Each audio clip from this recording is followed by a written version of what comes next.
पिछली क्लास में 2 भौतिक प्रदेश पढ़ लिए हैं और इन 2 भौतिक प्रदेशों के ऊपर जो आने वाले सवाल हैं उनकी चर्चा अपन अब करेंगे। और ठीक है ना। तो सबसे पहले अपन ने कौन सा भौतिक प्रदेश पढ़ा है? पश्चिमी मरुस्थल पढ़ा है। ठीक है। पश्चिमी मरुस्थल के ऊपर आपसे क्या सवाल पूछ सकते हैं? तो पश्चिमी मरुस्थल में जैसे राजस्थान के मैप में अपन जो स्थिति देखते हैं वो आपको पता है कि ये अरावली की डायरेक्शन अपन ने पढ़ी है। ठीक है।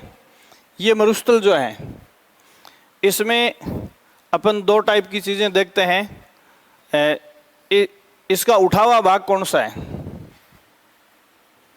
इसका उठा हुआ भाग कौन सा है और दबा हुआ भाग कौन सा है? जैसे 2 शब्द आते हैं इसमें, थली और तली। थली का मतलब उठा हुआ भाग होता है और तली का मतलब दबा हुआ भाग होता है। अब आपको थोड़ा सा दिमाग काम में लेना है भाई। जैसे इसमें अपवाह क्षेत्र जो है वो इस तरफ बताया मैंने, जल का भाव है कि नहीं इस तरफ।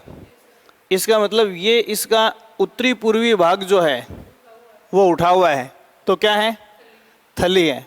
और ये दक्षिणी पश्चिमी भाग जो है वो दबा हुआ क्या है? तली है। हो गया फैसला? तर्क आपके पास आ गया। तो पहला सवाल लिखो, थली। थली जो सवाल आते हैं वो लिख लो आप इसमें। मतलब मरुस्थल से संबंधित कुछ सवाल मैं आपको बता रहा हूं पहले, उसके बाद अपन आगे की बात करेंगे। तो इसमें थली लिखो, उत्तरी राजस्थान के मरुस्थल का, राजस्थान के मरुस्थल का उत्तरी पूर्वी उठा हुआ भाग, ये उठा हुआ भाग है। इसका सबूत मैंने आपको बताया कि जल प्रवाह की दिशा जो है वो यही है। उठा हुआ भाग क्या कहलाएगा? थली। ठीक है। दूसरा आएगा इसमें तली। तो इसमें लिखो राजस्थान के मरुस्थल का, राजस्थान के मरुस्थल का, राजस्थान के मरुस्थल का दबा हुआ दक्षिणी पश्चिमी भाग, दबा हुआ दक्षिणी पश्चिमी भाग, दबा हुआ दक्षिणी पश्चिमी भाग क्या कहलाएगा? तली। अब देखो क्या है, एक बार आप इसको रुक जाए, थोड़ा सा सोचेंगे। अपन ये जो रेगिस्तान है उसमें आप बहुत सारे शब्द पढ़ते हो, जैसे तली है, रन, टाट, खड़ीन, बालसन, पलाया, वजादा, ऐसे शब्द हैं। मतलब इस मरुस्थल में पानी भरने के लिए छोटी छोटी खांचें, चाहे वो वायु के गड्ढे, चाहे वो हवा से हो चाहे किसी और कारण से हो। तो ये सारी की सारी किस प्रदेश की विशेषताएं हैं? मरुस्थल में भी किसकी? तली प्रदेश की। ये उठा हुआ भाग है, यहाँ आपको गड्ढे नहीं मिलेंगे। तो जैसे गंगानगर हनुमानगढ़ में जो है वो पलाया टाइप की झीलें, रन, टाट, ऐसी चीज़ें आपको नहीं मिलेंगी। और इधर गुजरात के फील्ड से लगा हुआ जो प्रदेश है इसमें आपको रन का मतलब क्या होता है? रन का मतलब लवणीय दलदली भाग होता है। तो इस रेगिस्तान में पानी इकट्ठा होने की संभावनाएं कहाँ है? समझ में आ गई बात? तली प्रदेश की विशेषताएं हैं ये। समझ में आ गई बात? तो आप इसमें लिखो, तली के आगे लिखो, इस क्षेत्र में, इस क्षेत्र में जगह जगह गड्ढों के रूप में, इस क्षेत्र में जगह जगह गड्ढों के रूप में, गड्ढों के रूप में पानी इकट्ठा होता है। गड्ढों के रूप में पानी इकट्ठा होता है, पानी इकट्ठा होता है। तो इस मरुस्थल में छोटे मोटे जो जल संरक्षण मान लो, चाहे झीलें मान लो, ये किस किस विशेषताएं हैं? तली प्रदेश की विशेषता है। तो जैसे सत्य और असत्य में आपसे दे दिया जाए कि जैसे रन टाट, ठीक है, तली, खड़ीन, ये सब किसकी विशेषताएं हैं? तली प्रदेश की विशेषताएं हैं ये, ठीक है। और यहाँ उठा हुआ भाग है, और इंदिरा गांधी नहर परियोजना क्षेत्र की डायरेक्शन मैंने आपको बताई, जो नहरें निकाली गई इसी डल, तो ये उठा हुआ भाग जो है वो थली है, और इधर का ये दबा हुआ भाग है वो क्या है? तली है। खांचों के रूप में या गड्ढों के रूप में पानी भरना, या छोटी छोटी रेगिस्तान में खारे पानी की झीलें जो हैं, ये विशेषता थली प्रदेश की है या तली प्रदेश की? तली प्रदेश की, जो दबा हुआ है जिसमें गड्ढे हैं। क्लियर हो गई बात? दूसरा, इसको थोड़ा आगे लिखो, इन्हें स्थानीय भाषा में, इसी सेंटेंस को आगे रखें, इन्हें स्थानीय भाषा में अलग अलग नाम दिए जाते हैं। इन्हें स्थानीय भाषा में अलग अलग नाम दिए जाते हैं, अलग अलग नाम दिए जाते हैं। तो अब अपन देखो कुछ संरचनाएं इस फील्ड में अपने को देखने को मिलती हैं, उनके बारे में अपन अध्ययन करेंगे। तो पहला सवाल इसमें बनता है, इंसेलबर्ग क्या है? इंसेलबर्ग पढ़ा गया ये? इंसेलबर्ग शब्द का मीनिंग क्या है? देखो पहला सवाल बनता है इंसेलबर्ग के ऊपर। इंसेलबर्ग को साधारणतया हम ये कह सकते हैं द्वीपीय पर्वत। इंसेलबर्ग किसको कह सकते हैं? द्वीपीय पर्वतों को, ठीक है। अभी मैंने आपको बताया कि इस फील्ड में ऐसे नीचे दबी हुई खांच हैं, गड्ढे हैं, ठीक है। तो यहां ये इंसेलबर्ग स्ट्रक्चर किसको कहेंगे? रेगिस्तान यूं दबा हुआ है तो रेगिस्तान के ढालू भाग हो गए, और उनके ऊपर जैसे मान लो कि ये इधर से ढाल है, इस ढाल के ऊपर कोई पहाड़ी है, इस ढाल के ऊपर कोई पहाड़ी है, इधर पहाड़ी आ गई, इधर पहाड़ी आ गई, बीच में गड्ढा हो गया, और उसके अंदर क्या बन जाता है? पानी इकट्ठा हो जाता है, जो एक तरह से झील कह सकते हैं अपन। तो इसको अपन सामान्यतया द्वीपीय पर्वत, इंसेलबर्ग स्ट्रक्चर द्वीपीय पर्वत को कहते हैं, और उनके बीच पानी भरने की स्थिति होनी चाहिए। तो यहाँ ऐसी सिचुएशन राजस्थान के किस क्षेत्र में है ये बताओ आपको? इंसेलबर्ग पर्वतों की स्थिति जो है वो सांबर झील में है। सांबर झील जो है, जैसे झील का गड्ढा बन रहा है, ठीक है, तो जो स्लोप है ढाल, उसके ऊपर छोटी छोटी पहाड़ियाँ हैं। समझ आएगी बात? तो इन पहाड़ियों को अपन क्या कहते हैं? इंसेलबर्ग कहते हैं, ठीक है। फिर जैसे ये ढाल है, बीच में पहाड़ आ गया, फिर एक चबूतरा सा बन गया, उसको अपन क्या कहेंगे? गिरिपाद। और गिरिपाद के आगे जो पानी भरा हुआ है झील के रूप में, उसको क्या कहेंगे? वजादा। देखो मान लो कि ये झील है, क्या है? झील है, और ये क्या है? ढाल के ऊपर पर्वत है, जिसके लिए मैंने क्या शब्द यूज किया है? इंसेलबर्ग शब्द यूज किया है। फिर यहाँ कुछ दूरी तक पत्थर का मतलब चबूतरा सा होगा, जिसको अपन क्या कहेंगे? पिडमांट या गिरिपाद। क्या कहेंगे? पिडमांट या गिरिपाद। और इसके बाद ये कुछ दूरी तक यहाँ झील के रूप में पानी भरा हुआ होता है, इसको अपन क्या कहेंगे? वजादा। क्या कहेंगे? तो देखो ये सीक्वेंस है, इंसेलबर्ग, पिडमांट या गिरिपाद और वजादा। ये रेगिस्तान की एक विशेष स्ट्रक्चर हम मानते हैं। तो ये अफ्रीकी जो रेगिस्तान है, सारा का मरुस्थल, वहाँ से उठाई हुई कंसेप्ट है। तो आप इसमें इंसेलबर्ग के आगे लिखेंगे, रेगिस्तान में ढालनुमा खड़ी चट्टानें, रेगिस्तान में ढालनुमा खड़ी चट्टानें, खड़ी चट्टानें जिनके चारों ओर पानी हो, खड़ी चट्टानें जिनके चारों ओर पानी हो, खड़ी चट्टानें जिनके चारों ओर पानी हो। देखो ये झील के अंदर है, तो इस साइड में भी पानी होगा इसके, जिसके चारों ओर पानी हो, इंसेलबर्ग कहलाते हैं। इंसेलबर्ग कहलाते हैं। सीधी सी बात यह है कि पानी के अंदर जो है टापू होता है, उसको अपन द्वीप कहते हैं। देखो फर्क क्या है इनमें? द्वीपीय पर्वत क्यों कहते हैं? द्वीप किसको कहते हैं? ऐसा चट्टान या ऐसा भूखंड जिसके चारों ओर पानी हो। और यदि यही फ्लैट होते हैं, अगर इनके ऊपर शीर्ष नहीं होकर ये ऊपर से समतल होते हैं, तो ये क्या कहलाता है? द्वीप कहलाता है। पानी से गिरा हुआ भूखंड या चट्टान, जो ऊपर से पर्वतीय शीर्ष के रूप में वो पर्वत कहलाता है, ठीक है, और ऊपर से समतल है, मैदानी है, उसको अपन क्या कहेंगे, द्वीप कहेंगे।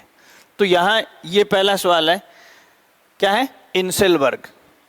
दूसरा सवाल इसमें लिखोगे आप, इसमें वज्जादा, वजादा, इसमें लिखो इंसेलबर्ग के गिरिपाद से, इंसेलबर्ग के गिरिपाद से जलराशि के अंतिम विस्तार को, जलराशि के अंतिम विस्तार को वजादा कहते हैं, वजादा कहते हैं।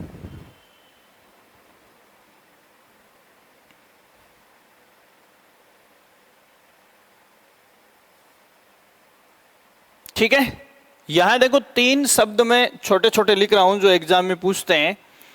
पहला है रन या टाट। रन या टाट का क्या मतलब होता है, या फिर इससे मिलते जुलते और शब्द अपन, जैसे पलाया है और एक शब्द आता है तली। क्या है, पलाया और तली।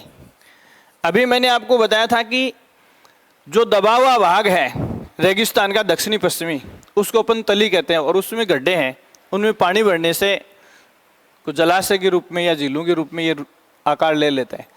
अब मैं ये कह रहा हूँ कि ये सारे ही ऐसे स्ट्रक्चर हैं जो रेगिस्तान में पानी को बताते हैं, और सब में कैसा पानी है, खारा पानी है। गड्ढे हैं जिनमें बरसात का पानी भरेगा, बरसात का पानी खारा नहीं होता है, यहाँ की मिट्टी में नमक ज़्यादा है तो वो घुलने से पानी कैसा हो जाता है, खारा हो जाता है। तीनों ही स्ट्रक्चर में पानी खारा है। फिर इनमें फर्क क्या है,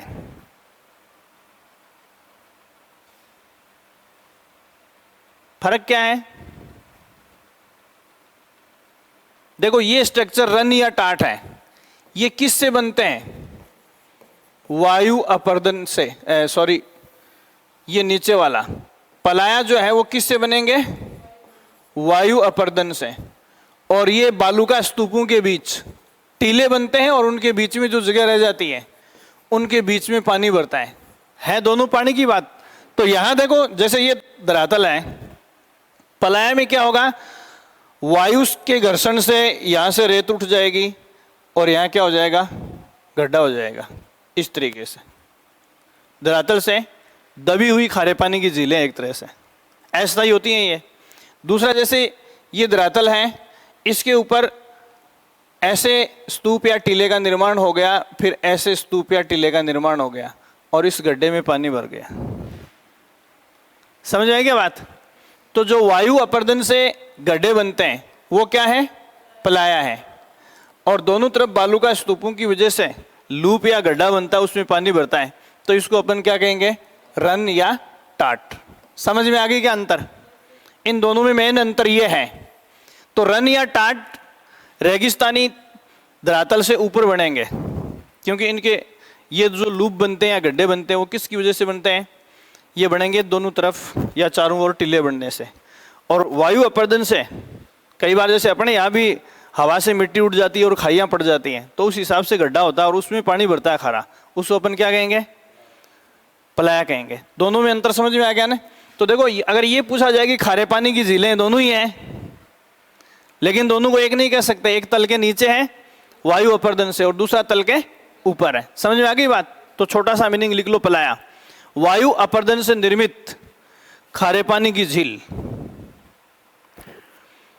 वायु अपर्दन से निर्मित खारे पानी की झील, वायु अपर्दन से निर्मित खारे पानी की झील, खारे पानी की झील।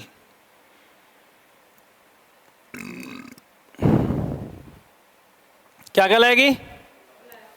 तो कोष्टक में हिंट देना चाहो तो लिख लो, मतलब धरातल से नीचे, मतलब घर्षण से खाई बनेगी, उसके बाद उसमें पानी भरेगा वायु अपर्दन से। ठीक है। देखो वजादा क्या है, खारे पानी का है। मैंने आपको सांबर झील का एग्जांपल उसमें लिखा क्या, वजादा में इंसेलबर्ग, इंसेलबर्ग में लिख लिया ने, इनसेल वर्ग में सांबर झील लिख लो, बहुत इंपॉर्टेंट सवाल है। मतलब इनसेल वर्ग या द्वीपीय पर्वत, तो राजस्थान में पानी नहीं है ना, फिर भी द्वीपीय पर्वत जैसी स्थिति का एकमात्र एग्जाम्पल राजस्थान की सांबर झील है। क्लियर हो गया ये सवाल। दूसरी चीज जो दूसरा मैंने बताया खारे पानी की झील पलाया, ठीक है। तीसरा अपन रन या टाट, जैसे अपन कच्छ का रन गुजरात में पड़ता है, या भारत और पाकिस्तान के बॉर्डर पर जो रन या टाट है, उसका मतलब क्या है, समझ में आ गई बात। तो रन या टाट का मतलब है कि रेगिस्तान में टीलों के बीच कहीं कहीं पानी भर जाता है। इसका सबसे बड़ा एग्जाम्पल मैंने एक दिन आपको बताया था, क्या है, सरक्रिक। क्या है, सरक्रिक। जैसे अपनी बॉर्डर मूवी बनी थी, तो बॉर्डर मूवी का इश्यू यही था, सरक्रिक विवाद के ऊपर ही बनी हुई है। वो भारत और पाकिस्तान की सीमा पर एकदम बंजर नमकीन दलदली फील्ड है सरक्रिक, जिसमें किला नंबर 635 बोलते हैं ना जगह जगह, तो किला नंबर 635 एक ऐसा पिलर है जो उस सरक्रिक फील्ड के अंदर ही गड़ा हुआ है। बॉर्डर मूवी का इश्यू यही था, तो आप इसमें दूसरा लिखेंगे रन या टाट। रेगिस्तान में बालूका स्तूपों के बीच, या रेगिस्तान में बालूका स्तूपों से निर्मित गर्तों में, रेगिस्तान में बालूका स्तूपों से निर्मित गर्तों में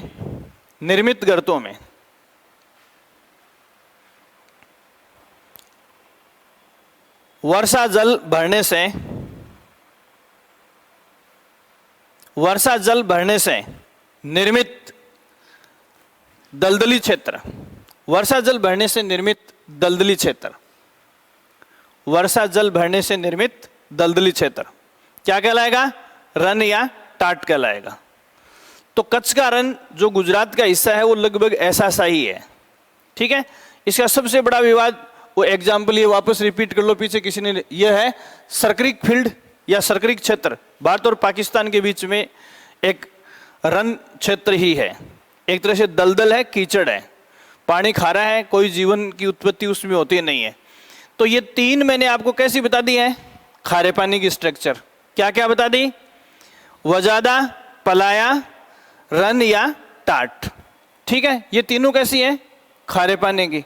अब जैसे कई बार देते हैं कौन सी खारे पानी की है कौन सी नहीं है, तो देखो पोखर या तालाब का पानी जो है वो कैसा होता है, मीठा ही होता है। तालाब शब्द जहां अपन यूज करते हैं, झील, सागर और महासागर शब्द जहां यूज करते हैं वो कैसे होते हैं, झील, सागर, महासागर, रन, पलाया, वजादा, ये सब किसके प्रतीक हैं, खारे पानी के प्रतीक है, ठीक है। नदी, तालाब, झरना, ये सब किसके प्रतीक है, मीठे पानी के प्रतीक है। समझ आएगी बात।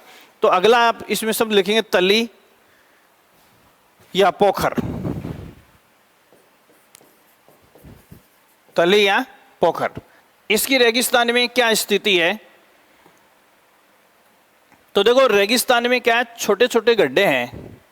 अब ये तली या पोखर कौन से गड्ढों को कहेंगे, अब गड्ढे तो ये भी हैं, लेकिन तली या पोखर हम उस गड्ढे को कहेंगे जिस फील्ड की रेत में नमक नहीं है, ठीक है। तो आप इसमें लोग रेगिस्तान में ऐसे छोटे गड्ढे जिनमें मीठा पानी एकत्रित होता है,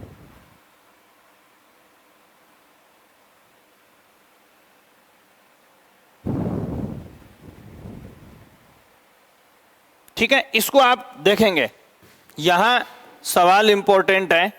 मान लो कि एक तली फील्ड है, इसमें बहकर वर्षा का पानी आएगा, रेगिस्तान में है, वर्षा ऋतु में ज्यादा दिन टिकेगा नहीं है, समझ आ गई बात।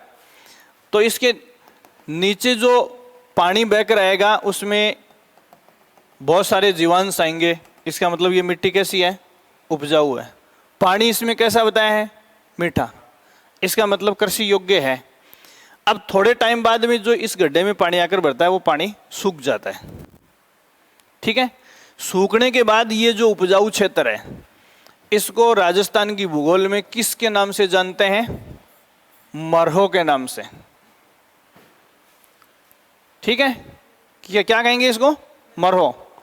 और इसमें क्या करेंगे अपन, ये बहुत बड़ा फील्ड होता है और इसमें क्या करेंगे, यहां खेती की जाएगी।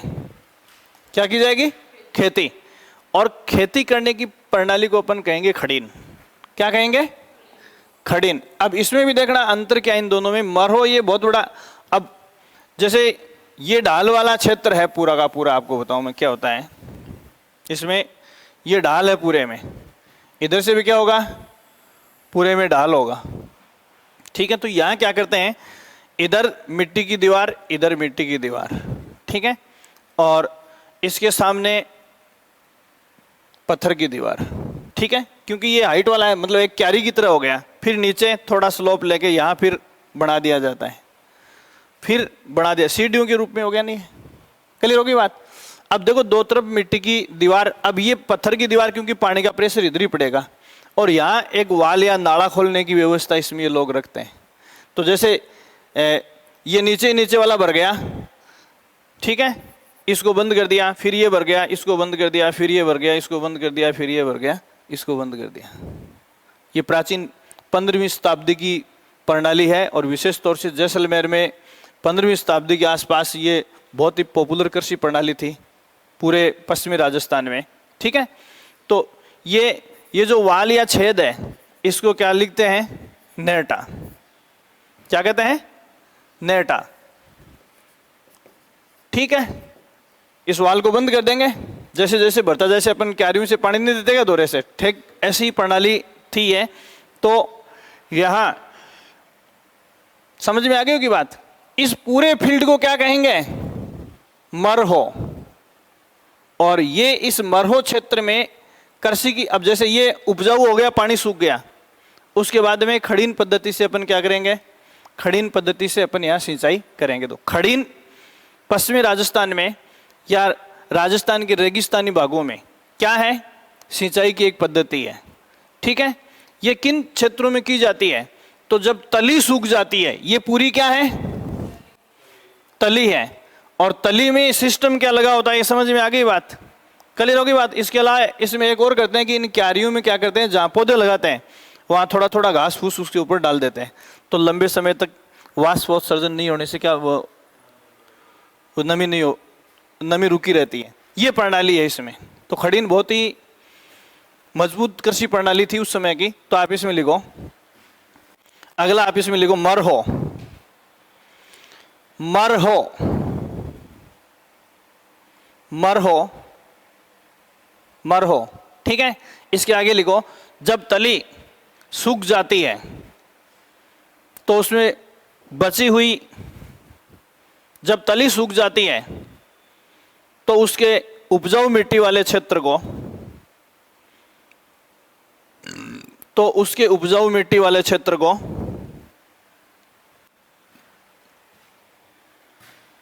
उपजाऊ मिट्टी वाले क्षेत्र को मरहो कहा जाता है।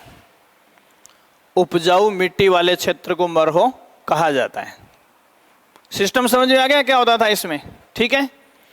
दूसरा इसमें लिखोगे खड़ीन। अगला सवाल, खड़ीन। ये 15वीं शताब्दी में जैसलमेर में, ये 15वीं शताब्दी में जैसलमेर में, 15वीं शताब्दी में जैसलमेर में पालीवाल ब्राह्मणों द्वारा, जैसलमेर में पालीवाल ब्राह्मणों द्वारा प्रचलित की गई, पालीवाल ब्राह्मणों द्वारा प्रचलित की गई एक कृषि प्रणाली है।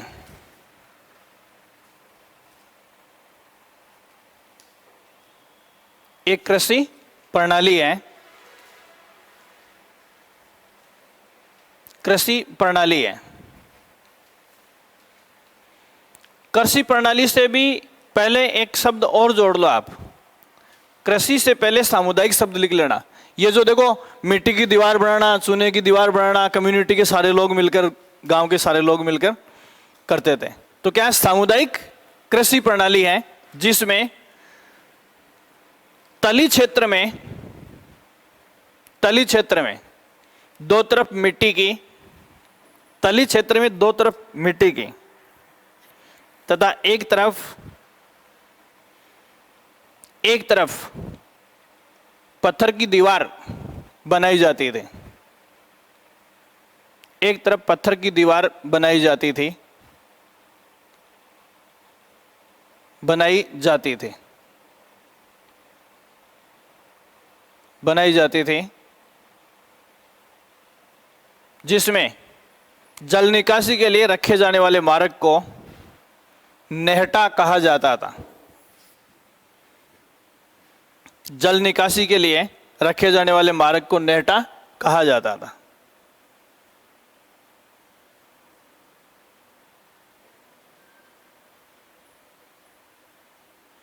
नेहटा कहा जाता था।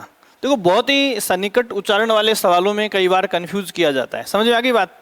तो ये नेहटा खड़ीन प्रणाली से जुड़ा हुआ वो छेद है जो उस तली क्षेत्र में डालों में अलग अलग जो कुंड टाइप स्ट्रक्चर बनाई जाती थी। ठीक है, इसके नीचे एक जैसे नेहटा और नेहड़,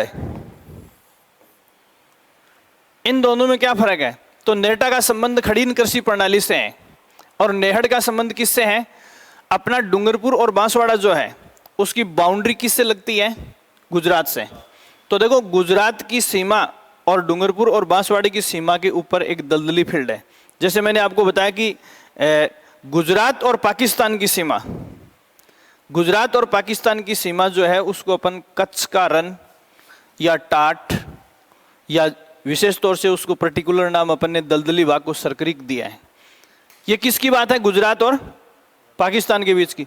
लेकिन राजस्थान और गुजरात की जो सीमा है उसके ऊपर अपने डूंगरपुर और बांसवाड़ा की सीमा पर एक दलदली क्षेत्र उत्पन्न है। वही एक तरह से रन या टाट फील्ड ही हो गया हो। समझ आ गई बात? तो यहां थोड़ा सा उसमें क्या है, अब देखो, इधर अपन क्या पढ़ते हैं? रन या टाट कहते हैं। ये किधर की बात है? ऊपर की बात है। और अपन रेगिस्तान से नीचे दक्षिणी राजस्थान की बात कर रहे हैं, वहां भी कुछ हिस्सा जो है वो छू रहा है। तो यहां देखो, डूंगरपुर और बांसवाड़ा की जो सीमावर्ती क्षेत्र है वहां उसको हम नेहड़ क्यों कहते हैं? उसको रन या कच्छ नाम क्यों नहीं दे देते? क्योंकि वो पानी क्या नहीं है? नमकीन नहीं है, खारा नहीं है वो। समझ में आ गई बात? तो आप इसमें लिखो, डूंगरपुर व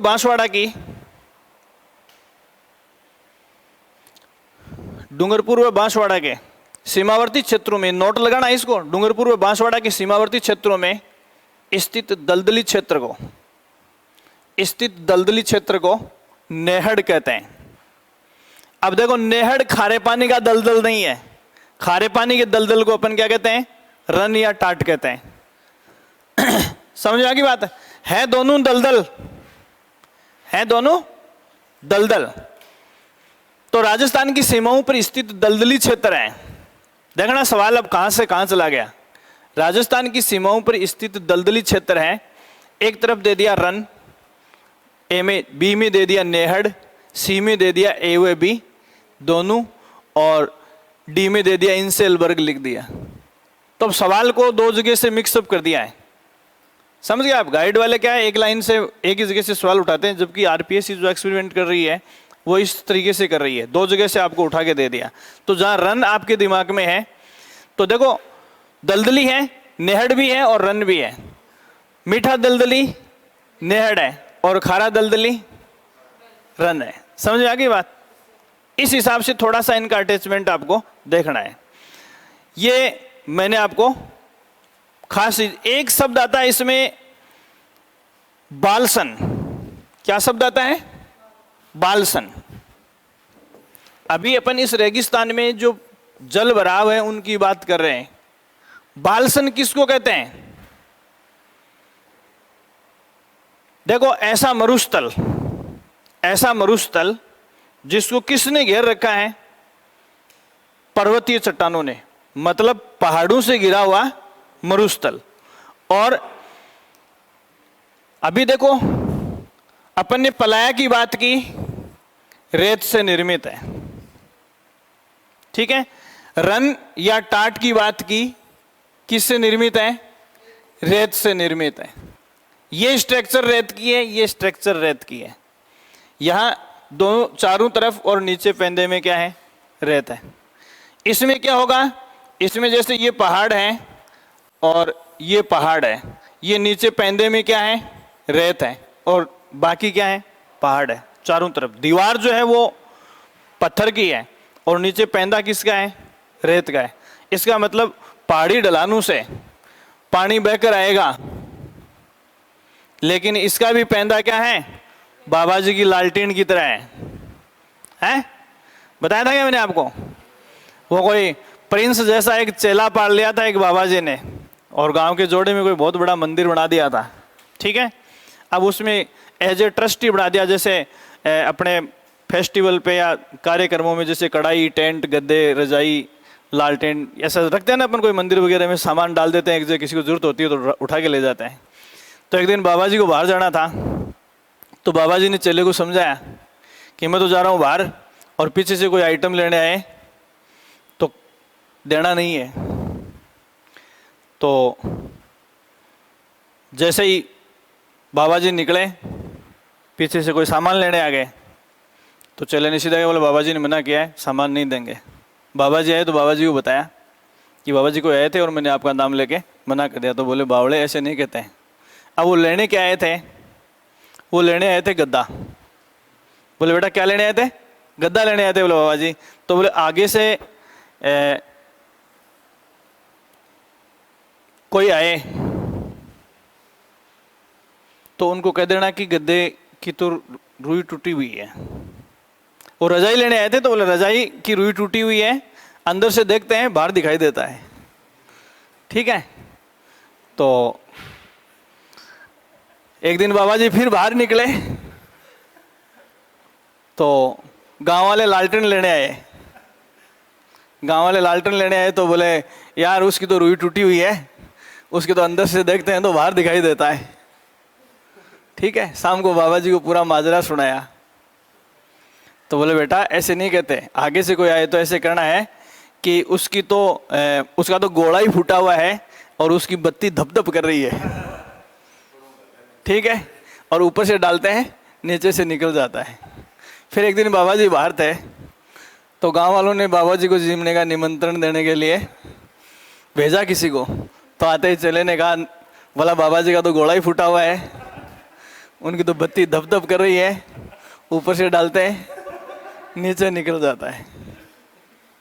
कुल मिलाकर ये सारी झीलें बाबा जी की लालटेन है, ऊपर से डालते हैं नीचे निकल जाता है। नहीं बोलोगे ना? पैंदा सबका रेत से बना हुआ है, इसलिए पानी का रिसाव होगा, ठीक है ना। तो देखो ये है, लिखो आप इसमें पर्वतीय चट्टानों, बालसन की बात कर रहा हूं मैं, ये भी रेगिस्तान की झीलें ही हैं। बालसन, इसमें लिखो पर्वतीय चट्टानों से निर्मित मरुस्थल के बीच, पर्वतीय चट्टानों से निर्मित मरुस्थलीय झीलें, सीधा ही कर लो चाहे, मरुस्थलीय झीलें। मरुस्थलीय झीलें क्या कहलाती हैं? बालसन, बालसन, ठीक है। अब देखो कई बार क्या होता है, बहुत ही और भी सिंपल कर देते हैं इस सवाल को। जैसे पलाया नाम दे दिया, क्या नाम दे दिया? पहले ऑप्शन में पलाया दे दिया, दूसरे ऑप्शन में रन दे दिया, तीसरे ऑप्शन में बालसन दे दिया, और चौथे ऑप्शन में ये सब के आगे झील शब्द समझना है, और एक लिख दिया पुष्कर। ये सब झीलें हैं, निम्न में से भिन्न क्या है? पुष्कर झील। अब इसके दो लॉजिक हो गए, और वो दोनों ही तरीके के सवाल बन सकते हैं। इन बाकी तीन झीलों का निर्माण अपन ने किस में पढ़ा है? रेगिस्तान में पढ़ा है। किस में पढ़ा है? रेगिस्तान में। और ये झील जो है वो किस में है? अरावली पर्वतमाला में। समझ में आ गई क्या बात?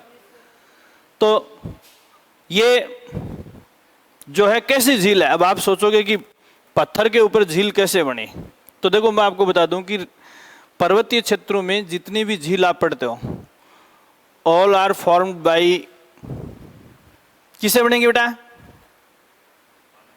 ज्वालामुखी से। जो लावा निकलता है मुख से, ठीक है, वो लावा ठंडा होकर राख की तरह उड़ जाता है और वो गड्ढा रह जाता है, और उस गड्ढे में बरसात का जल भरने से राजस्थान की एकमात्र क्रेटर झील ना, हाँ, एक नक्की झील, मतलब नक्की झील और पुष्कर झील, ये क्या है? क्रेटर झील, ठीक है। अब इसमें देखो वो भी ज्वालामुखी से निर्मित है, नक्की झील भी किससे है? ज्वालामुखी से निर्मित है। और पुष्कर झील भी किससे निर्मित है? ज्वालामुखी से। लेकिन ध्यान देने वाली बात क्या है, ज्वालामुखी के मुख पर कौन सी है? पुष्कर। देखो ज्वालामुखी निर्मित झील में, ज्वालामुखी निर्मित जैसे लावा है, लावा यूं जाएगा और यूं ठंडा हो गया तो यहां पानी भर सकता है, जबकि इसका मुख कहां था? यहां था। तो देखो एक तो लावा साइड में फिसल कर ठंडा होता है और उससे भी गड्ढा बन सकता है, उस गड्ढे में से निर्मित झील है वो ज्वालामुखी निर्मित ही है।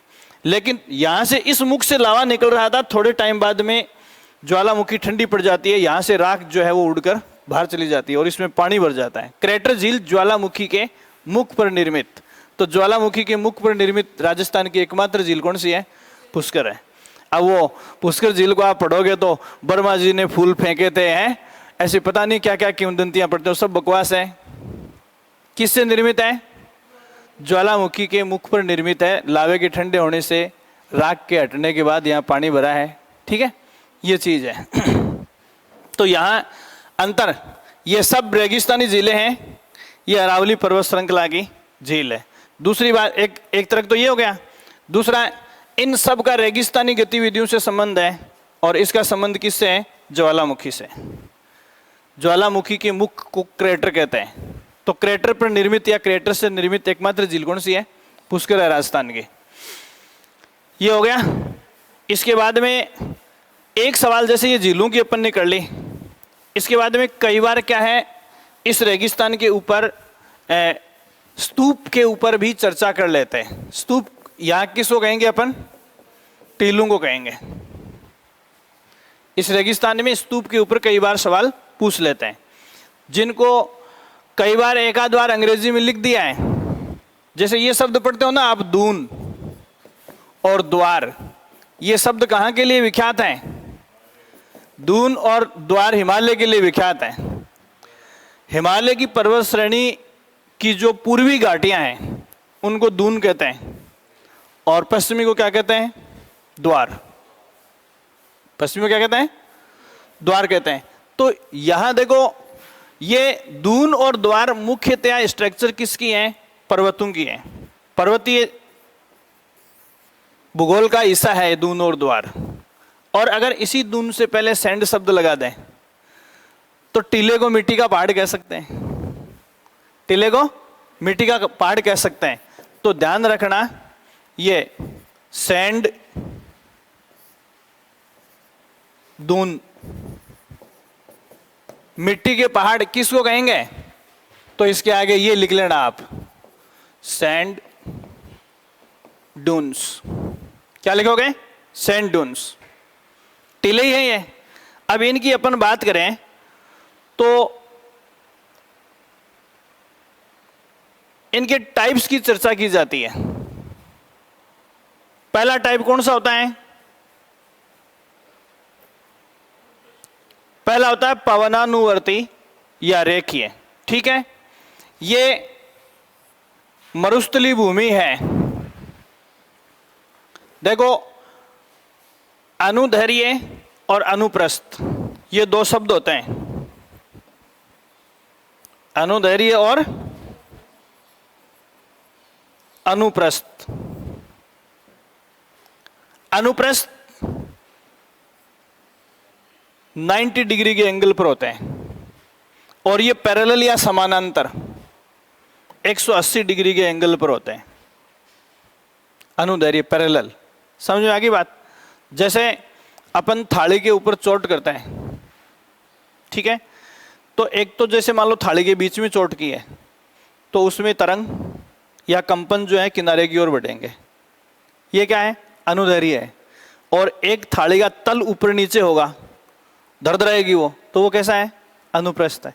अनुप्रस्थ का मतलब हमेशा उस एक्सिस के लंबवत। तो यहाँ ये क्षेत्र है, ऐसे हवाएं चल रही हैं, ये हवा चल रही है तो इस बीच की मिट्टी को हटाकर ले जाएगी। तो साइड में क्या बन गए? टीले। इसको कहते हैं पवनानुवर्ती और ये सीधे लाइन में होंगे। रेखीय, पवनानुवर्ती और अनुदैर्घ्य, इन तीनों का मतलब क्या है? एक ही है। जब आप लोग भूगोल की किताब पढ़ते हो ना, तो किसी में ये लिखा होता है, किसी में ये लिखा होता है, किसी में ये लिखा होता है, तो आप टाइप्स को 5 से लेकर 15 तक ले जाते हो। इन तीनों का मीनिंग क्या है? एक है। पवनों की दिशा के पैरेलल, समानांतर, संगत, 180 डिग्री एंगल पर सीधी रेखा में जो सैंड डून्स बनते हैं, जो टीले बनते हैं, जो बालू का स्तूप बनते हैं, उनको अपन क्या कहते हैं? पवनानुवर्ती। तो आप इसमें पहला लिखो, ज्यादा नहीं लिखना है। पवनानुवर्ती, रेखीय या अनुदैर्घ्य बालू का स्तूप। बालू का स्तूप।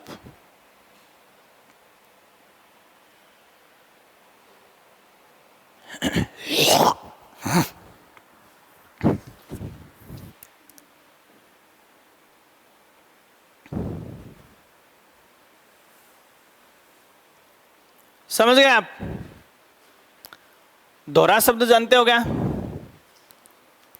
अरे दोहरा जानते हो क्या? सब जगह अलग अलग पैटर्न में, अपने यहां भी तो होते हैं ना दोहरे। किसको कहते हैं?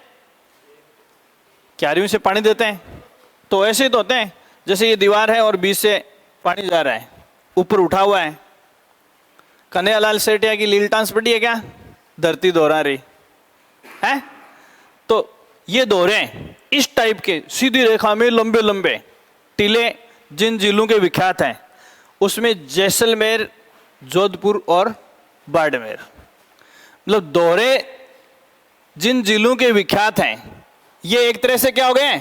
ऊपर लिख लो, दोहरे बन गए हैं। तो इसके आगे लिखो जैसलमेर, जोधपुर और बाड़मेर। समझ गए ना पूरी बात? दोहरे की स्ट्रक्चर में होंगे, तीनों का मीनिंग एक है, जैसलमेर, जोधपुर और बाड़मेर। यहां कई किलोमीटर तक लंबे लंबे ऐसे सीधी रेखा में टीले आपको मिलेंगे। अपने यहां सीधे नहीं है, अपने यहां सीधे नहीं है, तो अपने शेखावाटी में दोहरे देखने को नहीं मिलेंगे। दूसरा आप इसमें लिखोगे अनुप्रस्थ बालू का स्तूप।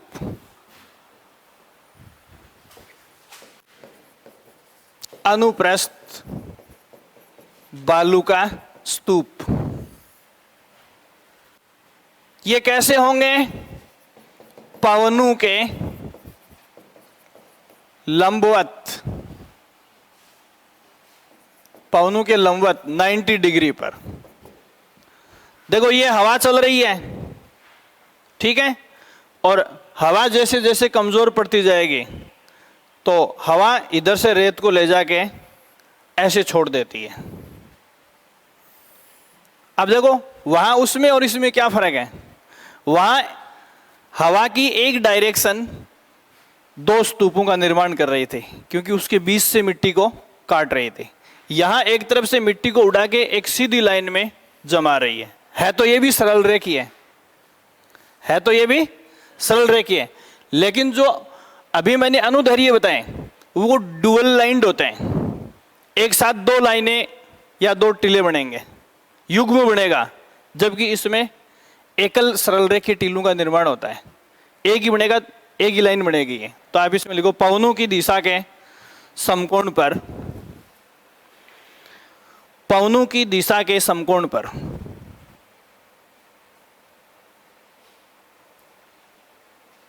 पवनों की दिशा के समकोण पर। यहां देखो इसमें क्या देखोगे आप? ये जो अपना इधर का हिस्सा है, अपन जहां खड़े हैं, इधर से कुछ टीले झुंझुनू के, उसके बाद कुछ टीले चूरू के, उसके बाद बीकानेर, गंगानगर और हनुमानगढ़। ये इधर सारे के सारे ऐसे हैं जो पवनों की दिशा के क्या बनाते हैं? समकोण पर या लंबवत टीलों का निर्माण करते हैं। ठीक है, पवनों की दिशा के लंबवत या समकोण पर।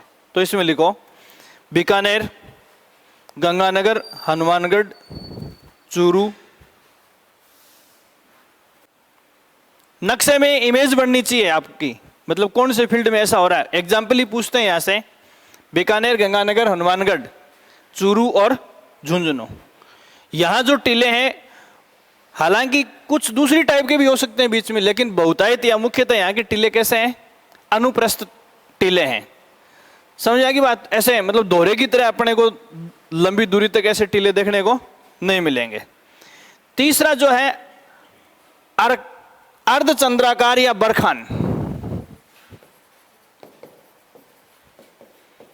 अर्धचंद्राकार या बरखान, अर्धचंद्राकार या बरखान।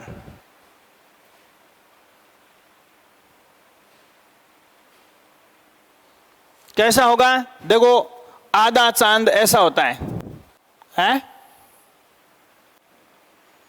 ठीक है, अर्धचंद्राकार। अब देखो एक लाइन ये होगी और एक लाइन ये होगी।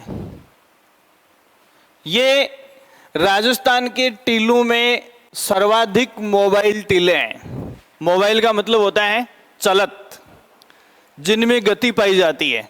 इस साल यहां है वो टीला अगले 2 साल बाद पड़ोसी के खेत में भी मिल सकता है। और अगर इस तरीके से मिट्टी रेंग रही है तो वह वनस्पति की संभावना नगण्य है। बरखान घास और एग्रीकल्चर के लिहाज से बहुत कम संभावनाएं रखते हैं। समझ गए आप? मैंने आपको बताया था कि मिट्टी के अपर्दन को हम क्या कहते हैं? रेंगती मौत कहते हैं। रेंगती मौत का मतलब क्या है? जीवन की संभावनाएं समाप्त हो जाती हैं। जीवन की संभावनाएं समाप्त हो जाती हैं। और इनकी ये दोनों भुजाएं जो हैं, इनके बीच में कहीं कहीं दबा हुआ क्षेत्र बन रह जाता है, जहां बरसात की ऋतु में क्या होता है? पानी भर जाता है। अस्थायी झीलें बनती हैं, जिनको अपन राजस्थान के भूगोल की भाषा में कहीं कहीं थली कह देते हैं और कहीं कहीं इनको ढंड। ये थली शब्द तो आप छोड़ सकते हो क्योंकि ऊपर वाले से कंफ्यूज होगा। इनको क्या कहते हैं? ढंड। ढंड वो गड्ढे हैं जिनमें बरसाती पानी भरता है। और ये कौन से टाइप के टीलों या बालू का स्तूपों के बीच बनते हैं? बरखान टाइप के जो टीले हैं उनके बीच बनते हैं। तो आप इसमें बरखान के आगे लिखो, बरखान या अर्धचंद्राकार के आगे लिखोगे वनस्पति विहीन स्थानांतरित टीले। वनस्पति विहीन स्थानांतरित टीले जिनकी दोनों भुजाओं के बीच कभी कभी अस्थायी झीलों, कोष्टक में ढंड कर लेना, अस्थायी झीलों का निर्माण भी हो जाता है। अस्थायी झीलों का निर्माण भी हो जाता है।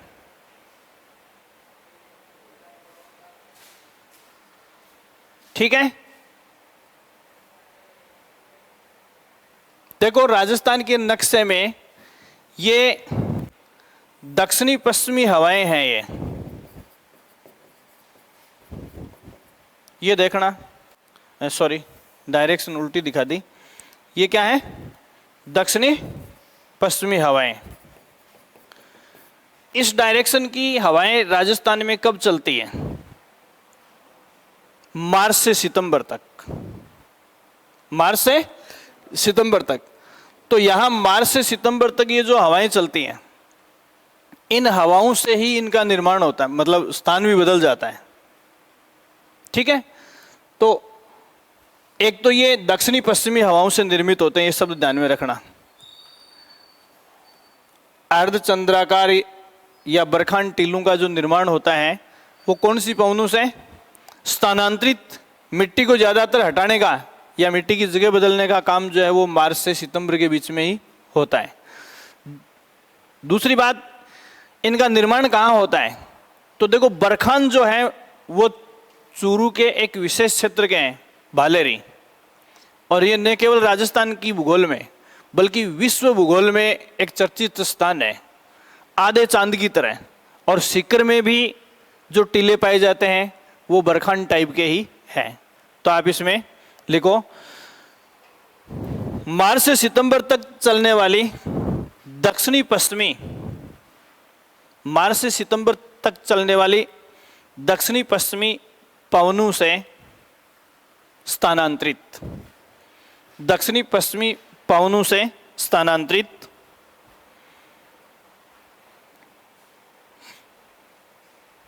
स्थानांतरित। ठीक है, जैसे चूरू के भालेरी और सीकर में। चूरू के भालेरी और सीकर में।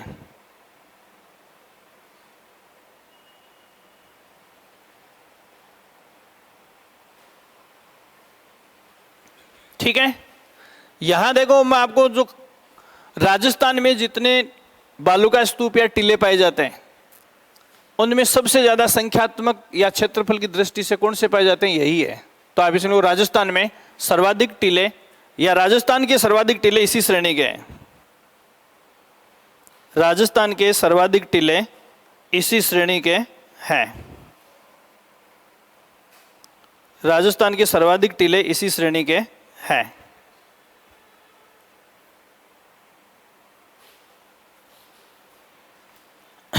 अगला लिखो आप इसमें पैराबोलिक।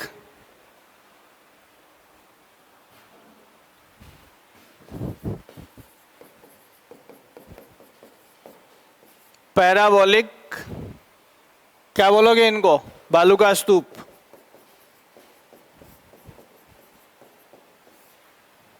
पैराबोलिक बालू का स्तूप।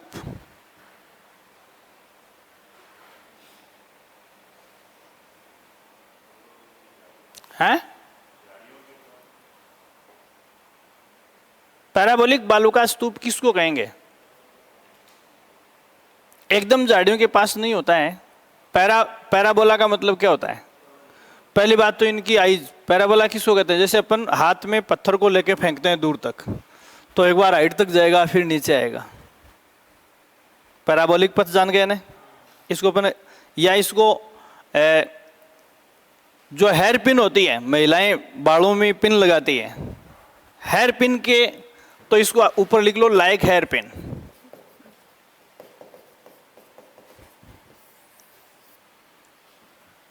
Like hair pin.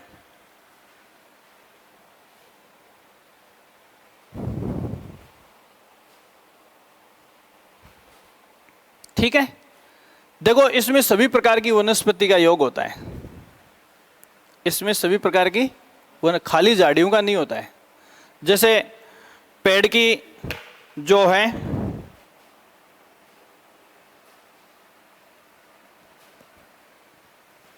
Hello hello hello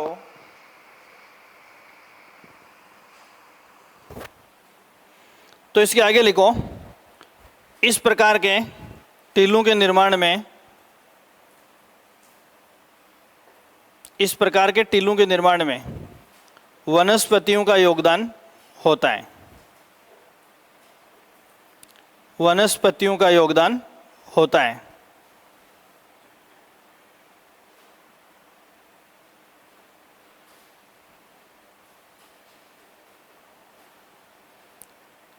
ठीक है, अब देखो दूसरी बात क्या है।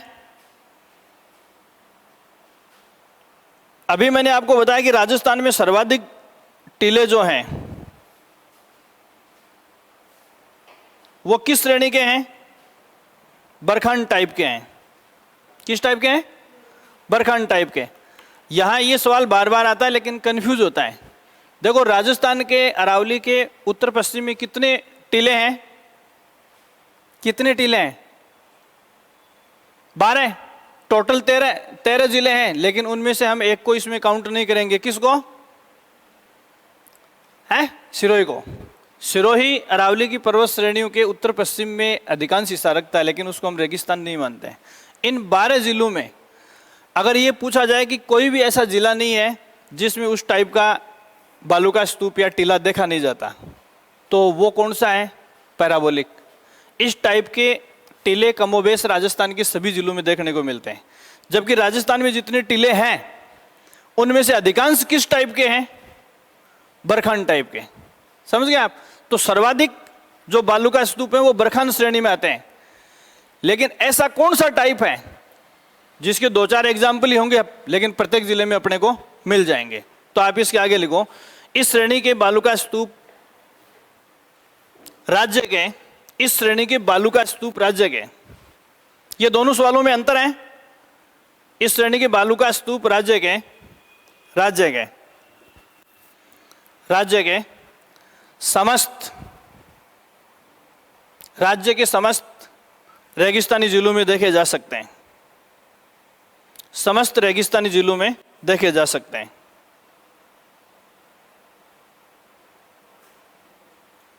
ठीक है, फिर अगला सवाल आता है इसमें, स्टार शेप्ड या ताराकृतिक, ताराकृतिक बालू का स्तूप, जैसे बालेरी का एग्जाम्पल बताया है, कौन सा, बरखान या और कोई सा, बरखान है। ठीक है, यहां देखो स्टार शेप्ड जो टीले वो कहां के विख्यात हैं, इसको तारा बालू का स्तूप या ताराकृतिक बालू का स्तूप या स्टार शेप्ड सैंड डून्स लिखा हुआ हो सकता है, कई बार अंग्रेजी में भी दे देते हैं। ये आपको मिलेंगे, देखो जैसे एक के बाद एक, जैसे आकाश में अपने को तारे दिखते हैं एक लाइन में जैसे तारे दिखते हैं, उस हिसाब से सैटेलाइट डायग्राम में ये अपने को दिखेंगे। और ऐसे टीले जो हैं वो मोहनगढ़ और पोखरण, दो ब्लॉक किसके हैं, जैसलमेर के, और सूरतगढ़ ब्लॉक किसका है, गंगानगर का। तीन ही जगह ऐसी हैं, तो आप इसमें लिखो जैसलमेर के मोहनगढ़ व पोखरण में, जैसलमेर के मोहनगढ़ व पोखरण में, मोहनगढ़ व पोखरण में, तथा गंगानगर के सूरतगढ़ में, गंगानगर के सूरतगढ़ में, गंगानगर के सूरतगढ़ में,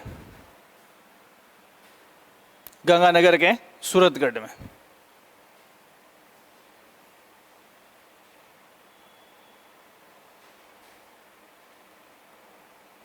एक होता है सब्र काफिस,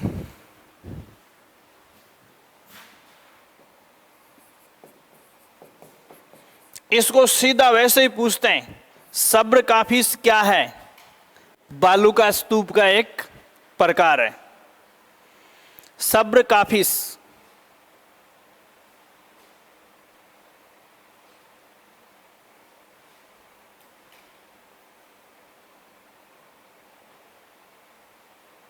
इसको कई बार जैसे सब्र काफिस को नेबखा भी लिख देते हैं। सब्र काफिस और नेबखा एक ही चीज है।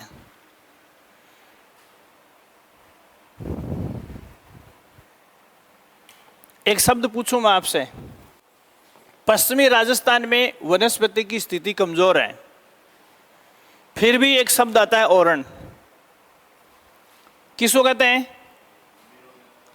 जो मंदिर वगैरह या धार्मिक स्थान है या सामुदायिक एक्टिविटी किसी जगह होती है, तो वहाँ लोग बड़ी मुश्किल से पेड़ पौधे लगाकर एक झुंड खड़ा करते हैं, उस वनस्पति को क्या कहते हैं, ओरण।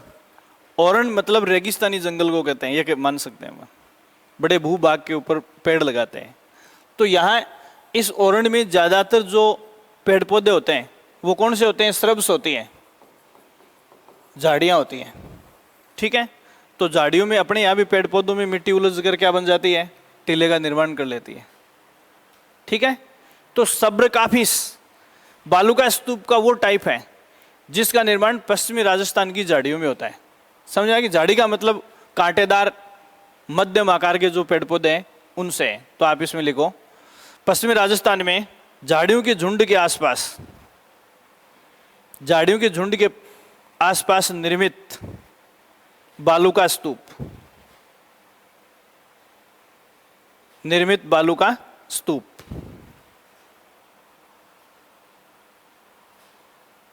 निर्मित बालू का स्तूप।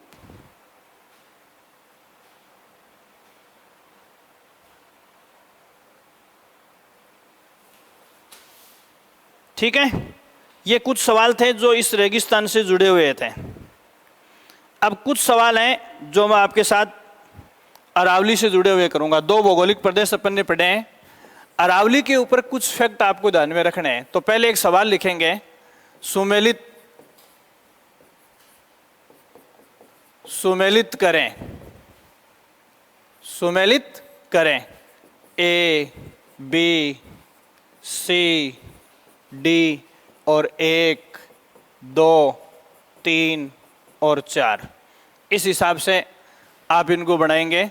सुमेलित करने में सबसे पहले आप लिखोगे आड़ा वाली,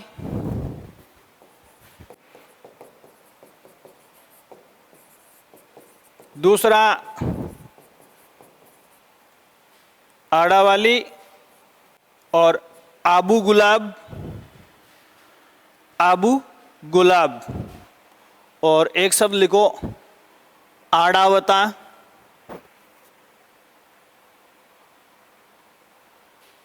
आड़ावता।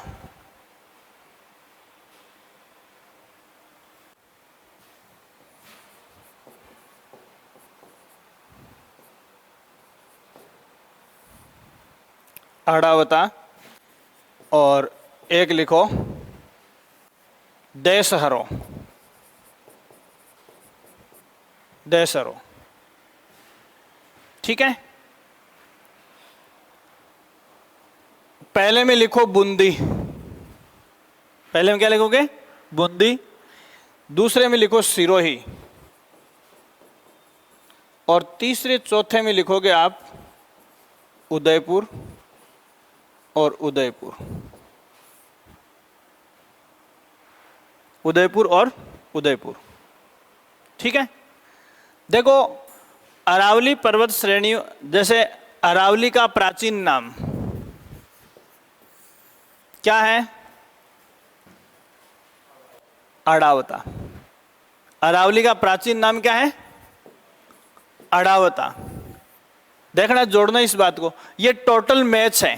पहली बात तो मैं आपको बता दूं, अरावली का जो फील्ड, विशेष फील्ड में अरावली को जिस नाम से संबोधित करते हैं वो उपनाम है इसके। तो अरावली को बूंदी में किस नाम से जानते हैं? आड़ावाली के नाम से, आबू गुलाब के नाम से सिरोही में, आड़ावता के नाम से उदयपुर में, और देसरो के नाम से उदयपुर में।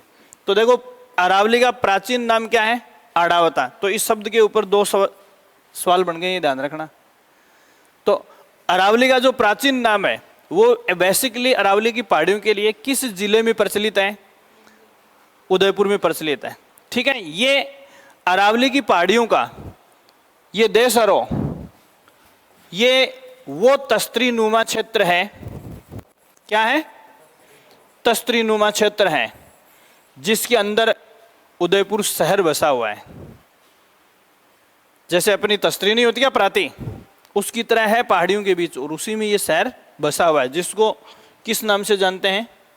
देसरो के नाम से जानते हैं। तो ये स्थानीय नाम है किसके? अरावली के। तो कुछ बताने की जरूरत नहीं है इसमें। फिर देखो क्या है,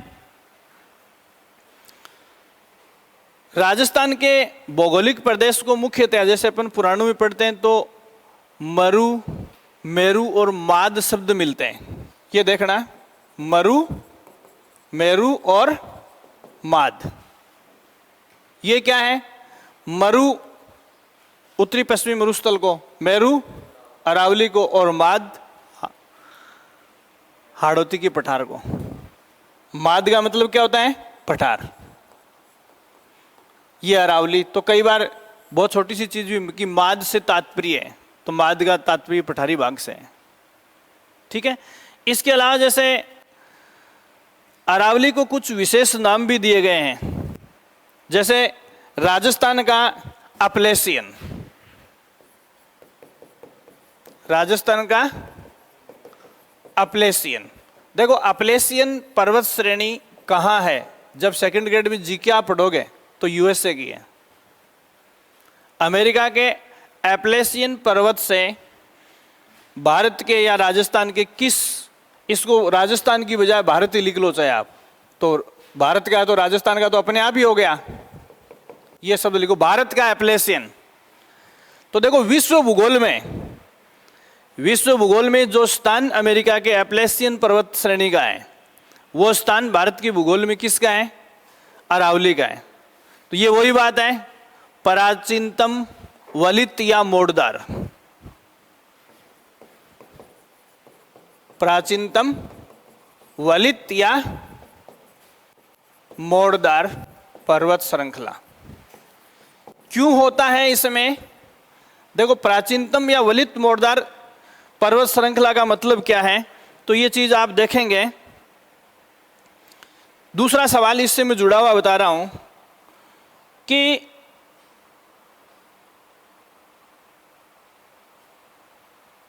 अपन ने इसका निर्माण किधर से माना है?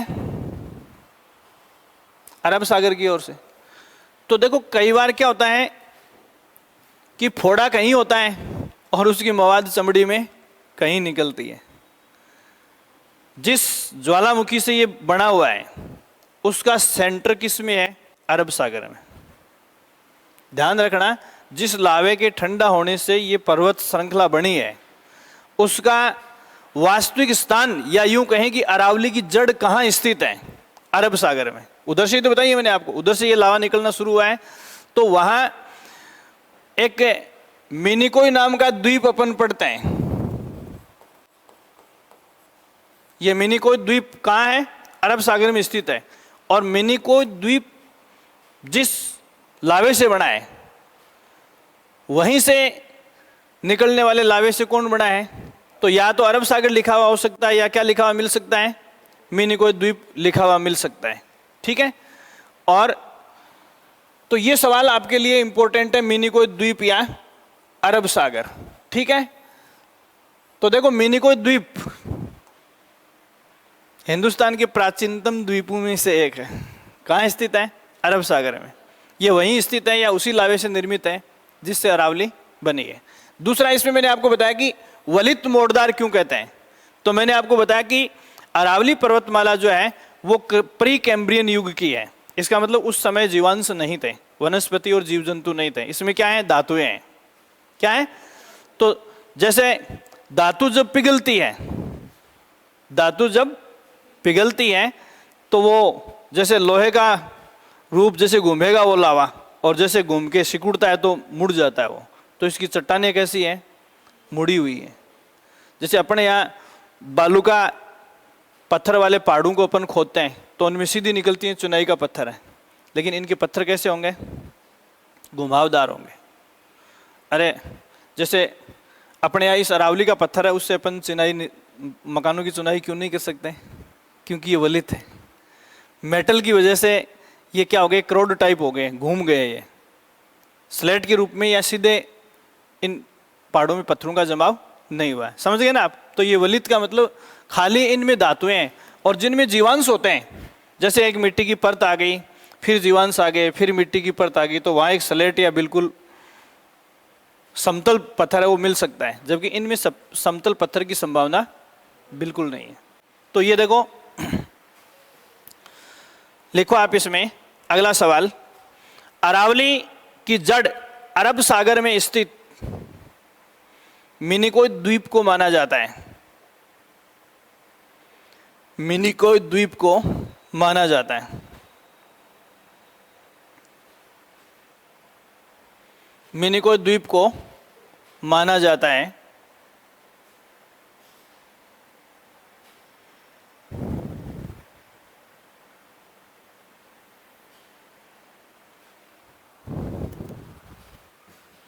एक शब्द आता है इसके संबंध में, उक्तंट की गर्दन।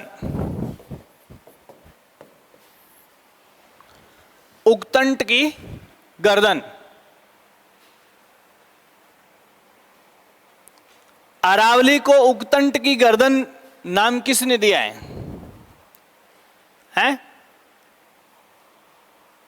उक्तंट पुराने समय में एक भारी भरकम जीव हुआ करता था और उसकी गर्दन की शेप से किसकी रचना मिलती है? अरावली की। यह नाम अबुल फजल ने दिया है।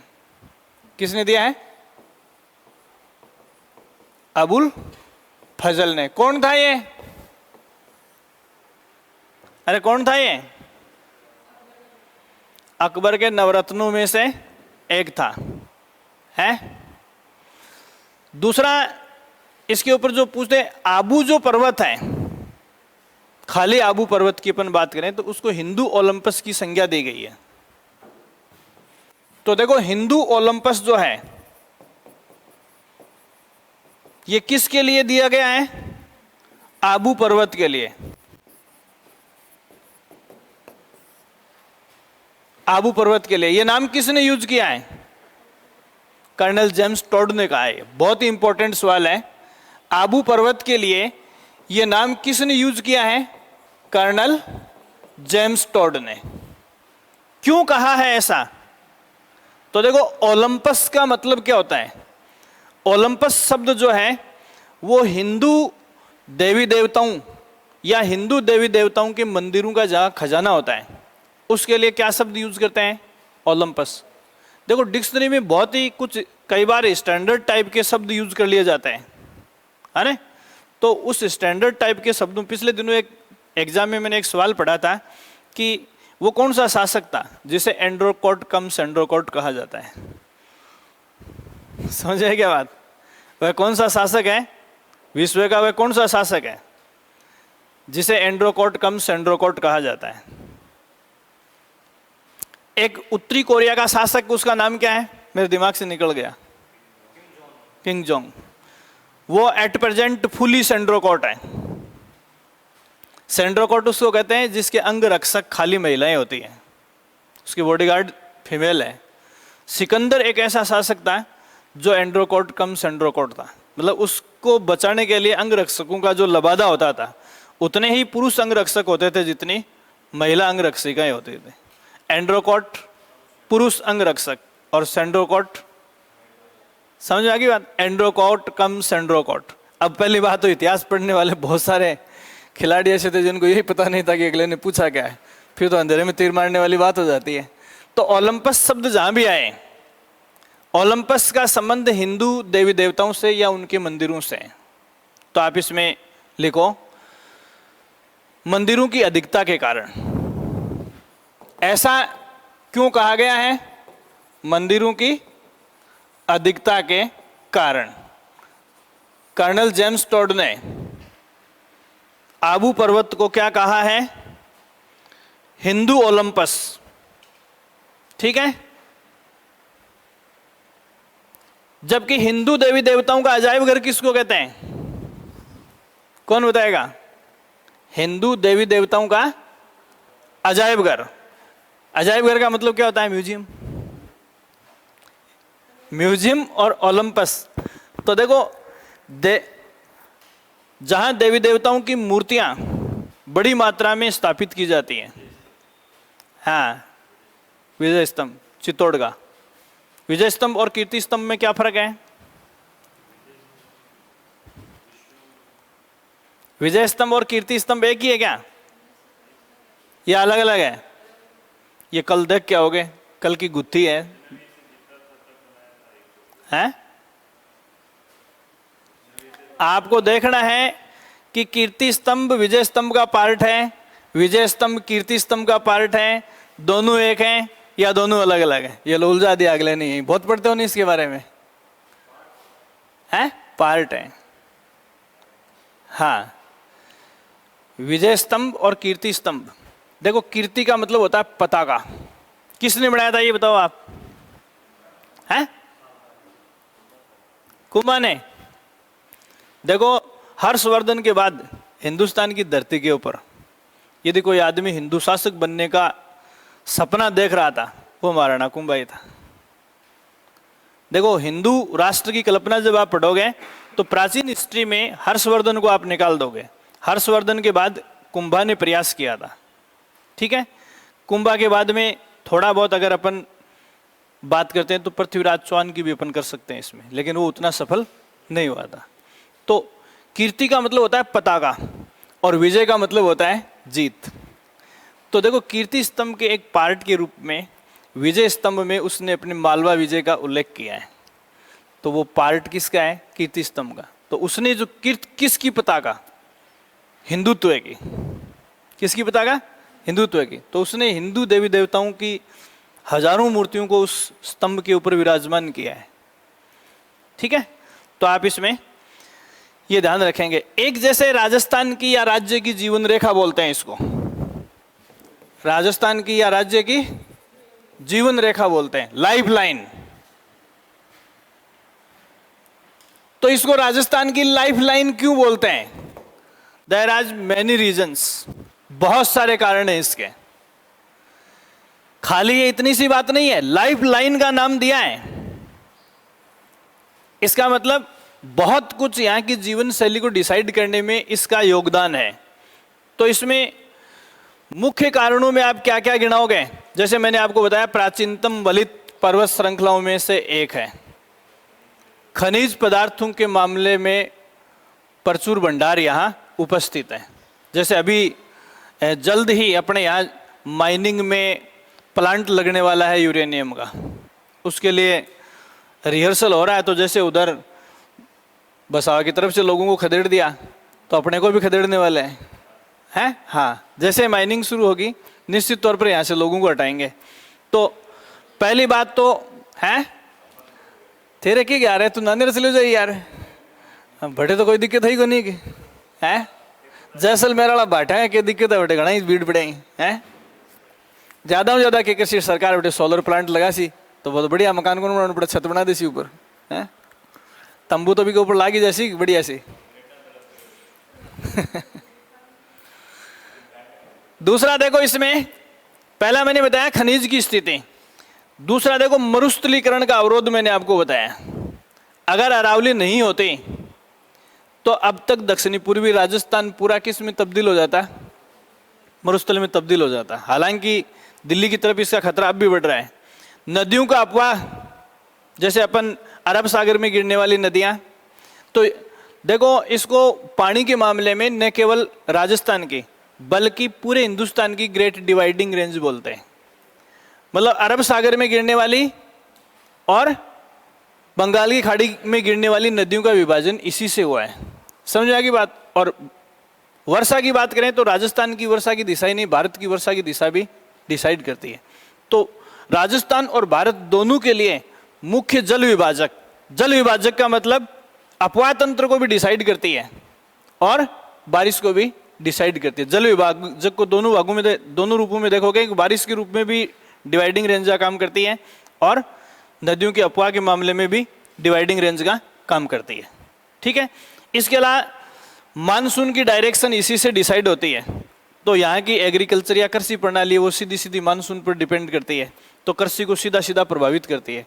कृषि को प्रभावित करती है तो सीधा सीधा पशुपालन को भी प्रभावित करेगी।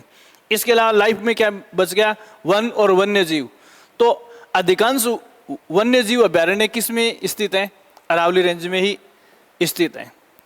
तो वन्य जीव और राजस्थान में जो अपन वनस्पति का परसेंटेज पढ़ते हैं उसमें से अधिकांश परसेंटेज किस रेंज में है, अरावली में ही। समझ आएगी बात। ये बहुत सारे रीजन हैं, राजस्थान की ज्योग्राफी को आप पढ़ोगे तो इसलिए इसको किसकी संज्ञा दी गई है, लाइफ लाइन की, राज्य के लिए जीवन रेखा का काम करती है। ये कुछ चीजें मैंने आपको इसमें बताई है। इसके अलावा अगला सवाल इसमें यदि आप देख सकते हो,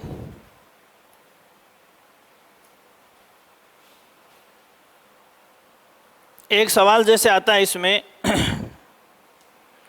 जैसे डीडवाना, डेगाना, सुजानगढ़, तालछापर, पडिहारा और कुचामन, ये सब क्या है, लवणीय गर्त हैं। ठीक है, लवणीय गर्त हैं और कैसे हैं, रन की श्रेणी में आएंगे, रन या टाट की श्रेणी में आएंगे। अब रन या टाट क्या है, पलाया है वो जमीन को हवा खोदकर गड्ढा बनाती और इसमें चारों तरफ टिल्लों का निर्माण होने से पानी भरा है। ठीक है ना, तो वहां इनको पलाया मानोगे कि आप क्या मानोगे, रन मानोगे। तो आप ऊपर जहां लिखा है ना अपने शुरू में वहीं लिख सकते हो रन, और इसके आगे उदाहरण जो लिखा हुआ है ना, ये खारे पानी की जितनी भी जिले ऊपर बॉर्डर के ऊपर लिख लो आप, डीडवाना, डेगाना, सुजानगढ़, तालछापर,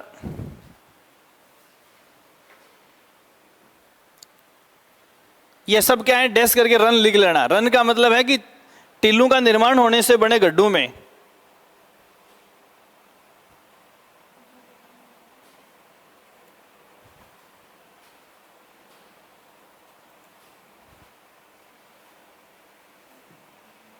ये सब रन की श्रेणी में आएंगे। पलाया मत कर देना, बस इतना, यह रन है कि पलाया, इतना ही ध्यान में रखना आपको है।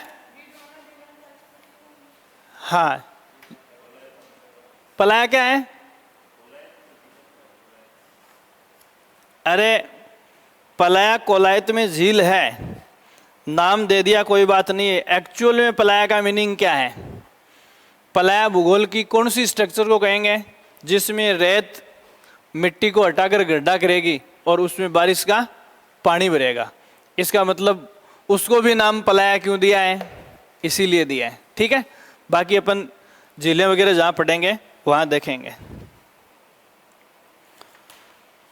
इसके अलावा एक सवाल, बाप बोल्डर बेड जो है वो मैंने पहले बता दिया। वैसे तो बाप बोल्डर बेड, बाप बोल्डर बेड कहाँ बताया मैंने? हैं? जोधपुर। बाप गांव का नाम है। क्या खासियत है इसकी?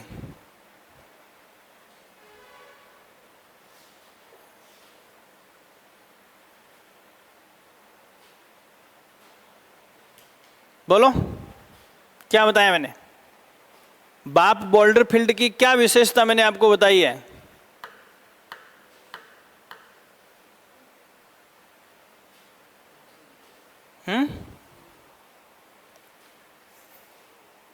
दो बातें मैंने छोटी छोटी बताई थी कि यहां जो पत्थर है उसकी आयु कार्बन डेटिंग से अरावली के समकक्ष ही मानी गई है, लेकिन इन पत्थरों में जो घर्षण है वो किससे?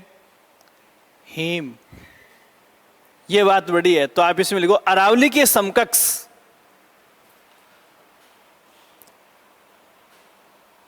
सैलू में,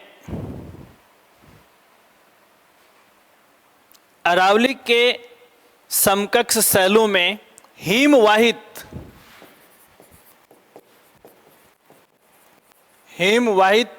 घर्षण से निर्मित बर्फ से ये चट्टानें घिसी हुई हैं और ये चट्टानें अरावली के समकक्ष ही मानी जाती हैं, घर्षण से उत्पन्न।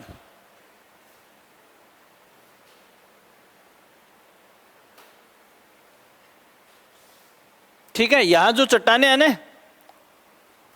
कोष्टक में कई बार जैसे बावड़ा बनाने के लिए कह देते हैं चट्टान, यहां की जो चट्टानें हैं उन चट्टानों को ये शब्द दिया जाता है बटिया, गटिया,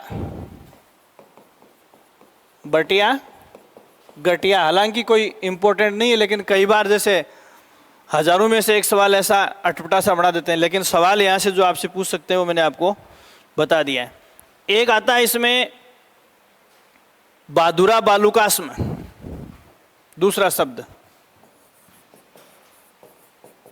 बादुरा बालुकास्म। बादुरा बालुकास्म ये बाप के जस्ट पास में ही है। ये भी कहां पड़ेगा?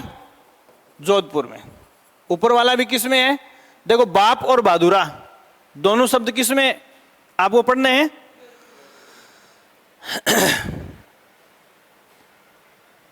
अब देखो, थोड़ा सा दिमाग लगाने की बात है, इन दोनों में से पुराना कौन सा है? बाप। बादुरा बालुकास्म है, इसमें जीवाश्म के अवशेष हैं। किसके अवशेष हैं? जीवाश्म के। इसका मतलब है कि ये कार्बोनिफेरस युग का निर्माण है। परिकैम्बियम जिसमें कार्बन नहीं था और कार्बोनिफेरस जिसमें जीव जंतु आ गए थे। क्लियर हो गई बात? इसका मतलब क्या है? इसका मतलब है कि इसका निर्माण सामुद्रिक अवस्था में हुआ था, बस यही ध्यान रखना है। सामुद्रिक अवस्था का मतलब क्या है? जब इस रेगिस्तान के स्थान पर टेथिस सागर अस्तित्व में था। देखो, बादुरा बालुकास्म का निर्माण सामुद्रिक अवस्था में हुआ, इसका मतलब जीवन था, लेकिन जीवन के साथ साथ यहाँ टेथिस सागर है वो भी क्या था? अस्तित्व में था, अस्तित्व में था।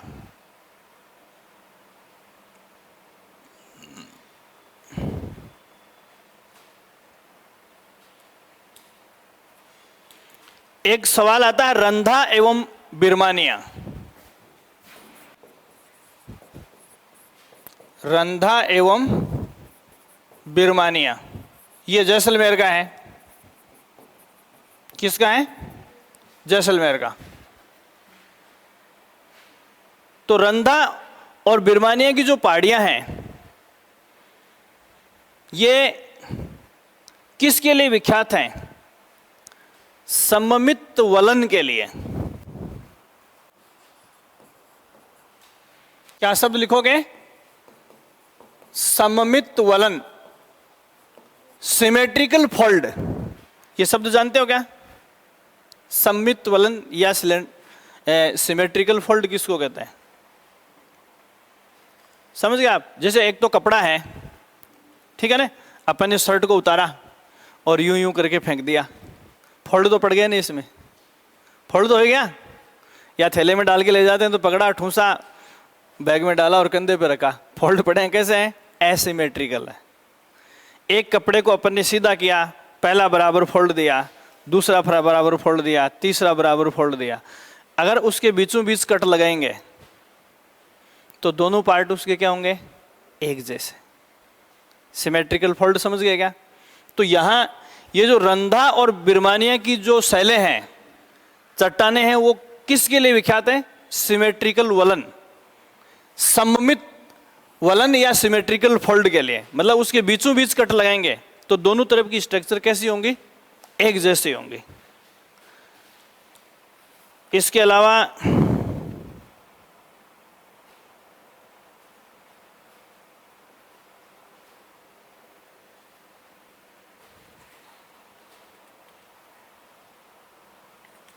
एक सवाल लिखो आप, देखो, या सीधा सीधा मैं 2-3 शब्द लिखा रहा हूं, ज्यादा माथापच्ची करने की जरूरत नहीं है। इसमें लिखो अरावली महासमूह। अरावली महासमूह,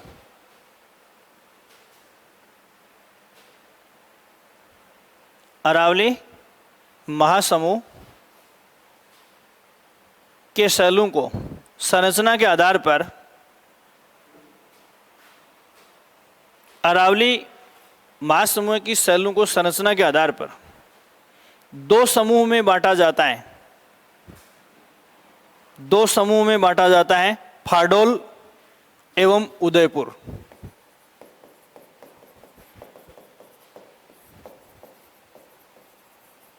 फाडोल एवं उदयपुर।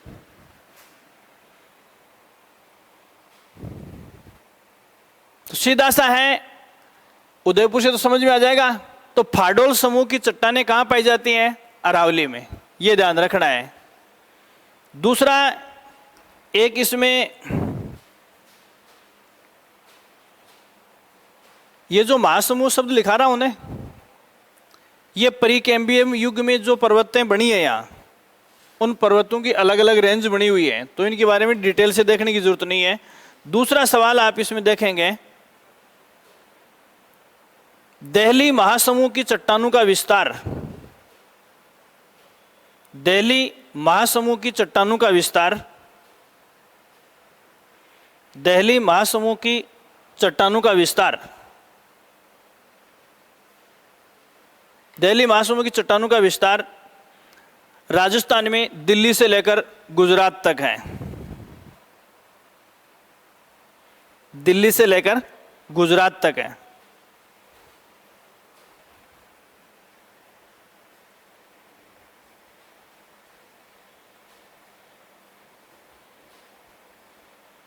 ठीक है। दिल्ली महासमूह की चट्टानों को, सवाल अभी आगे मैं बताऊंगा। दिल्ली महासमूह की चट्टानों को, दिल्ली महासमूह की चट्टानों को, महासमूह की चट्टानों को 3 भागों में बांटा जाता है। 3 भागों में बांटा जाता है। यह है रायलो, अलवर व अजबगढ़। रायलो, अलवर व अजबगढ़। इनका डिटेल से विस्तार नहीं देखना है जीके के लिए, आपको ऑप्शनल भूगोल में फिर भी पूछ लेते हैं, ठीक है। रायलो, अलवर व अजबगढ़, डिटेल नहीं पढ़ाऊंगा। अब सवाल देखो क्या, अब क्वेश्चन लिखो, निम्न में से दिल्ली महासमूह की चट्टान, दिल्ली महासमूह की चट्टानों में शामिल नहीं है, दिल्ली महासमूह की चट्टानों में शामिल नहीं है, शामिल नहीं है। पहला ऑप्शन आप इसमें लिखोगे फाडोल समूह, सब के आगे और समूह शब्द लगा देना। पहला है फाडोल समूह, दूसरा रायला समूह, रायलो समूह, तीसरा अलवर समूह और चौथा अजबगढ़ समूह, अजबगढ़ समूह, अजबगढ़ समूह।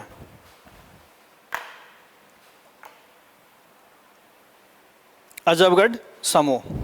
क्या होगा इसका उत्तर? देखो, दो मोटे महासमूह, अरावली महासमूह और दिल्ली महासमूह। राजस्थान में दिल्ली महासमूह की जो चट्टानें हैं वर्गीकरण के हिसाब से उनका विस्तार गुजरात से दिल्ली तक है। समझ आ गई बात? और ज़्यादातर जो समूह है वो किससे संबंधित हैं? दिल्ली महासमूह से। फाडोल का संबंध अरावली महासमूह से बताया और उन तीनों का संबंध किससे है? दिल्ली महासमूह से। तो इसका उत्तर क्या हो गया? फाडोल समूह की चट्टानें जो है वो दिल्ली समूह से संबंधित नहीं है।